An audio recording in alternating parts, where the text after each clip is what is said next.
Donc on peut affirmer sans se tromper que c'est la répression brutale qui a occasionné vos blessures.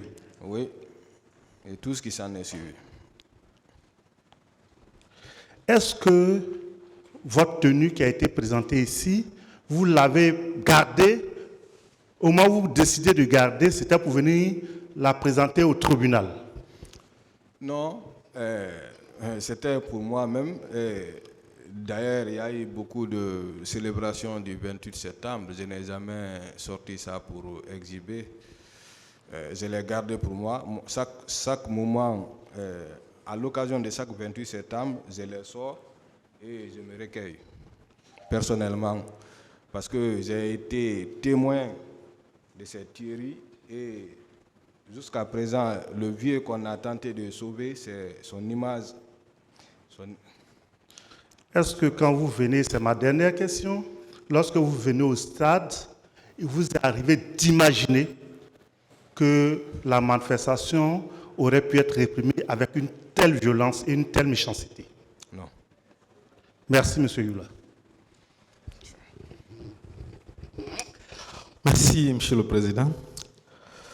Monsieur Youla, Oui, présent. les civils dont vous avez entendu qu'ils poignardaient les gens, les manifestants avec les armes blanches, selon vous, est-ce que c'était les miliciens? En aucun cas, ils ne pouvaient être des manifestants. Donc ça ne pouvait être que les miliciens. Que des miliciens, oui. D'accord.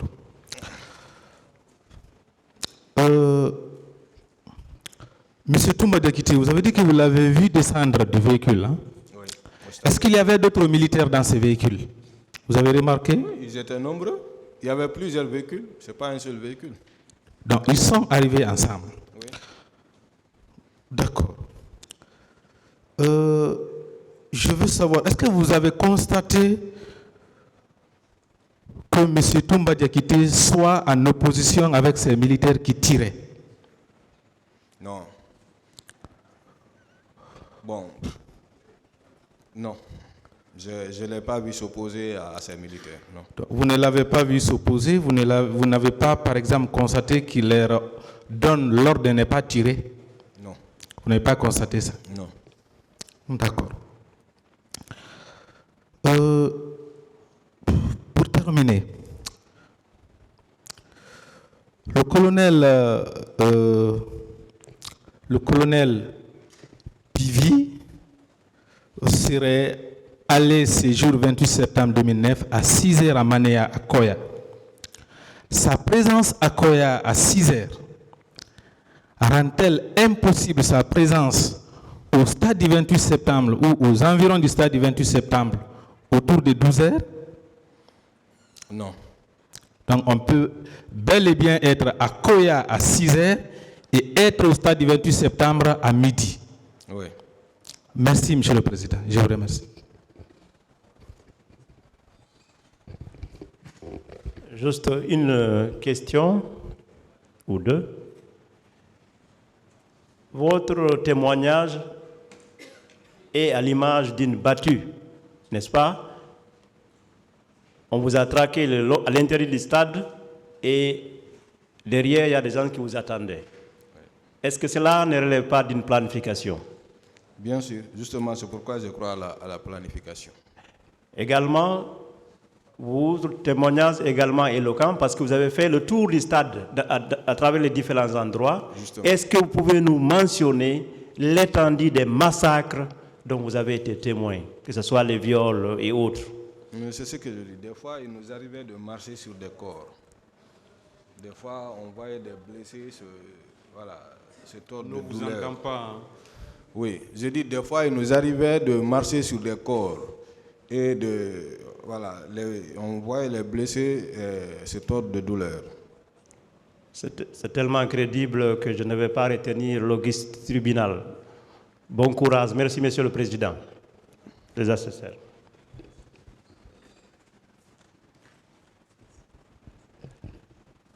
Je vous remercie, Monsieur le Président, Messieurs les assesseurs, Monsieur Youla. Est-ce que vous savez que vraiment je suis très séduit par votre intervention? Et je voudrais vous demander néanmoins, confirmez-vous avoir vu le commandant Toumba au niveau de la pelouse? Oui. Bien. Est-ce qu'il était avec des éléments? Oui, il est venu avec des éléments. Ils sont arrivés ensemble. Des bérets rouges? Oui. Est-ce que vous pouvez estimer le nombre? 15, 20? C'était une vingtaine. Une vingtaine. Oui. Est-ce que ces éléments-là étaient armés? Oui. Est-ce que vous savez, en général, le chef ne tient pas une PAK, souvent il tient un pistolet, mais il n'a pas d'arme. Est-ce que vous savez cela en général? Non. Bien. Lorsque vous avez vu le commandant Toumba sur la pelouse, c'est avant de sauver les leaders ou bien c'est après? Bon, pour être clair, moi je ne sais pas à quel moment il a sauvé les leaders. Et au moment où il rejoignait les leaders, n'est-ce pas, à la tribune, en ce moment juste, moi je me retrouvais de l'autre côté. Parce que dans son audition, exactement, même si par rapport au timing je ne suis pas d'accord avec lui, il a décrit des scènes que j'ai vécues. Donc, notamment lorsqu'il a parlé qu'à un moment donné, il a trouvé, n'est-ce pas, je ne sais pas si c'est monsieur... En tout cas, il a trouvé un agent qui était en train de piétiner des gens au niveau du, comment on appelle, du caniveau, là où il y avait eu la bousculade. Donc, moi, j'avais laissé ces personnes là-bas et j'ai pu me retrouver de l'autre côté. Il y avait bousculade à ce niveau et il y avait eu beaucoup de personnes qui se sont, n'est-ce pas, engouffrées dans le trou. Bien. Donc, quand il a décrit cette scène, j'ai compris effectivement c'est peu de temps qu'il y a eu entre son arrivée à ce niveau et avant que moi je ne quitte. Très bien. En toute logique, est-ce qu'il ne fallait pas sauver les citoyens ordinaires comme vous avant de traverser la pelouse et sauver les leaders? Parce qu'une vie, en tout cas pour moi, n'est pas supérieure à notre vie. Non. Quel est votre avis? Mais la manière la plus simple de sauver des gens là-bas, c'était de maîtriser les gens qui tiraient. Au lieu d'aller prendre les leaders là où ils se trouvaient, il fallait maîtriser ceux qui tiraient. Très bien. Vous avez soutenu devant cette juridiction criminelle que il y a des commanditaires, n'est-ce pas? Si j'ai bien compris. Je n'en connais pas, mais la manière dont ça s'est fait, il doit forcément y avoir des commanditaires. Très bien. Si le chef de l'État d'alors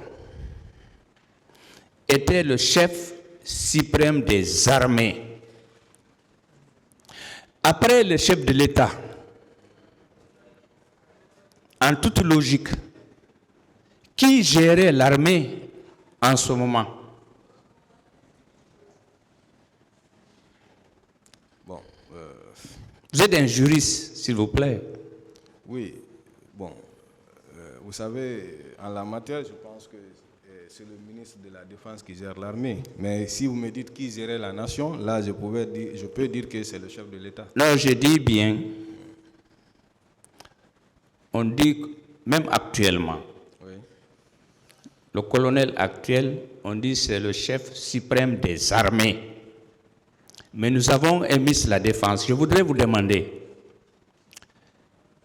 au moment des faits, après le chef de l'État, chef suprême des armées, qui gérait directement l'armée après le chef de l'État?